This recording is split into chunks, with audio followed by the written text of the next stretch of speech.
There's a lot of things going on with leadership, and I feel like to train the leadership skill, I have to go through a lot of process, and I have to think about a lot of things. And we also have a lot of myths about leadership skills. That's true. Can you name one? True. And I love how we're mentioning a lot of aspects of leadership that can be misunderstood per se. And there are a lot of dynamics to take into consideration. For example, the dynamic between leadership and followership. Yeah. Like you mentioned, I love that word, followership. Huh. It's not common. It's not common at all, but it should be recognized. And then there is also, because during your explanation of the term leadership, we can see a lot of extroverted traits. For example, being able to provide motivation for other people, being able to guide. So there is one very big myth. It's that you have to be extroverted to be a leader. How true is that to you? Absolutely false. I'll, just sharing a little bit about me. Growing up, I was a very shy, introverted person. I still am, right? Like, even though maybe sometimes my team members or whatnot, or colleagues or students might see me as like being very extroverted because I'm very loud in the way that I teach or coach. But honestly, like when I need time to recharge, like I recharge on my own. But I understand that myth that like if you're loud, if you're forceful, you must be in charge. Therefore, you must be a good leader. But I would argue that some of the best leaders in my life, having worked in the military setting, in a government setting, in the business setting, have been introverts. And really why? Because introverts talk less. And when you talk less, you generally listen more, right? And when you listen, you understand. And when you understand, you empathize, right? And that's kind of the heart of leadership, right? You have to empathize, you have to understand. So first myth is debunked. Yeah. Okay. There's another myth that I'm always curious about because everyone is going for leadership. Like every parents want their kids to be leaders, and their kids also want themselves to be leaders. So if everyone is a leader, who would be a follower? Yeah. Something I see all the time. We run a lot of these, kind of the flagship of our leadership programs at Point Avenue is our Summer Leaders Camp and our Winter Leaders Camp. And a lot of them, it caters towards like, younger elementary all the way through high school student. For the majority of them, it's their first time being put. They're actually forced to be in a leadership position. And you'll see that all these myths that you're talking about, I need to be an extrovert, right? I need to be a leader. I need to raise my hand, I need to volunteer. It all comes out in the beginning. And you see them struggle with all these dynamics. To my parents and my students, I love to remind them that, again, before you can become a leader, you need to be a good follower, right? You need to develop good follower skills. Discipline.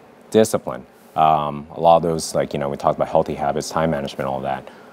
But if I could give advice, right, when you join these communities of your interests, right, focus on being a good follower, right? You're not stepping into a new community to take charge.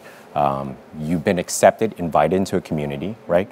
Kind of like sit back, watch, learn your place, volunteer for the small tasks, right? Volunteer for those things that, your organizational leaders might offer and ask for. Take those on, do well, right? And when you're done with those things, whether it's a small task or a project or an admin, whatever, ask for more, right?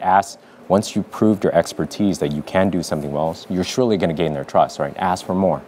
I think after that, some more advice, like what do you do with that? And I think you got to take some time to reflect, right? Is this the community I want to grow in? Because it's not about just, people say leadership as in like, I need to be a leader over all things. No. I personally feel, or I try to coach my students to be leaders in their areas of interest, their areas of passion, right? You don't need to be a leader about everyone, right? Like, yes, some of us might strive to become presidents, political leaders, and all that sort of stuff, but just focus on being a leader in your area of interest. So learn about it, become the subject matter expert. And I think through all those things, learning to be a good follower, becoming a subject matter expert in it through kind of personal reading, personal research, talking to other leaders in that area, and then you'll slowly find your own areas to create your own opportunities. Over time, you'll transition to the point where you truly are seen as a leader in your area of interest.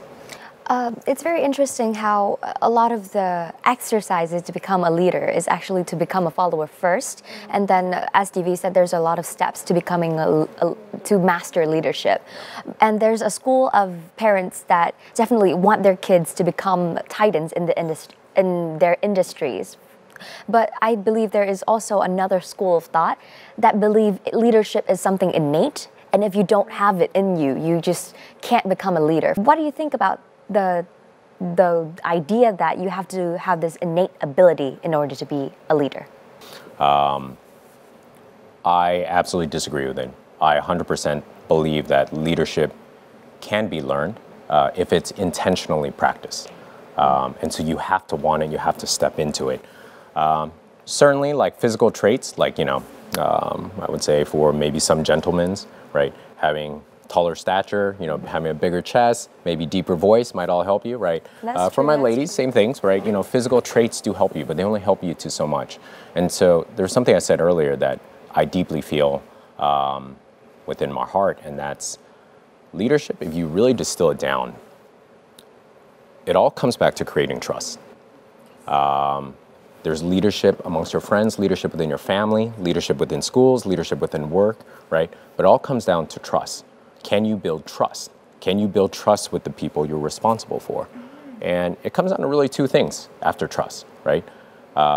If, let's just say, you're my boss, you're my supervisor, right? What am I looking for? I'm looking for kind of competency, right? That you know what you're talking about, right? That you have the knowledge, the skills to guide me to success. And really the second to that is knowing that you care about my well-being, right? That no matter what happens, you're gonna look after my interests, right? If I know that you're competent, and if I know that you care about my well-being, you have my trust. I'm willing to follow you. And those two things have nothing to do with physical stature. It doesn't matter about like how you look, your genes or whatever it is, how fast you can run, how much weight you can lift. It can all be learned, right? You just have to want it, right? Yeah, so at first I thought leadership was something really complexing and complicated as you explained about leadership, but when you talked about trust, I think it's really deep down, genuinely about relationship and how we can create harmony among people. So what are some key takeaways that you can, a piece of advice that you can give to them in terms of leaderships with their young teenagers and also the parents? In my experiences, because I get this question often enough, and it's kind of forced me to sit down and think about how I approach this. For better or worse, I guess parents see me as a good leader, a good role model, right? What they don't see, so they see, the fancy school diplomas, they see, working Wall Street and all that, but what they don't see were all of my own trials and tribulations, my failures, right? I recommend, so really 4 things. Join communities.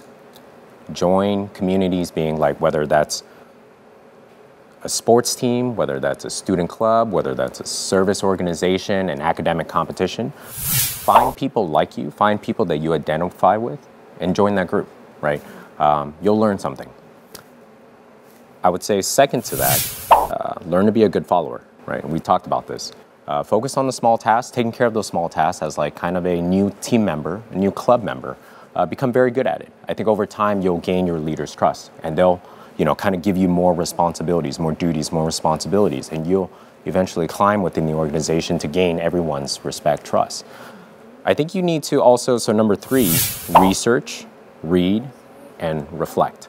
The reason why I say this is because, again, I don't coach students to become leaders in everything. I coach students to find the areas of interest, right? Hopefully it matches with their strengths, and coach them to become leaders in that area, right? We have to read, we have to talk to subject matter experts, we have to gain their advice, we have to see how they climb their own ladder. But over time, you see that you will establish yourself within your community as your subject matter expert. And really the last thing, number 4, after joining communities, after being a good follower, after researching, reading, reflecting, I think when you have all those things, take on opportunities, right? Opportunities will come and go within your organization or individually. And when those kind of opportunities come that match up with your interests, right, to take on more responsibilities, jump at it, right? Don't be scared, jump at it, right? And over time, as you go through that, right? Not that everything is going to be pretty, not that everything is going to be successful, but I see that over time, right, students will succeed more than they will fail.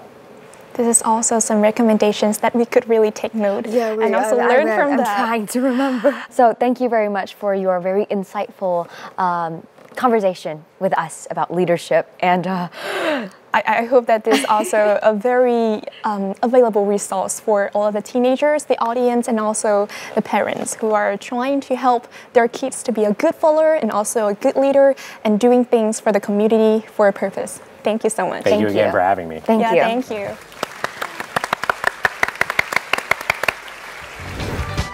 Woo!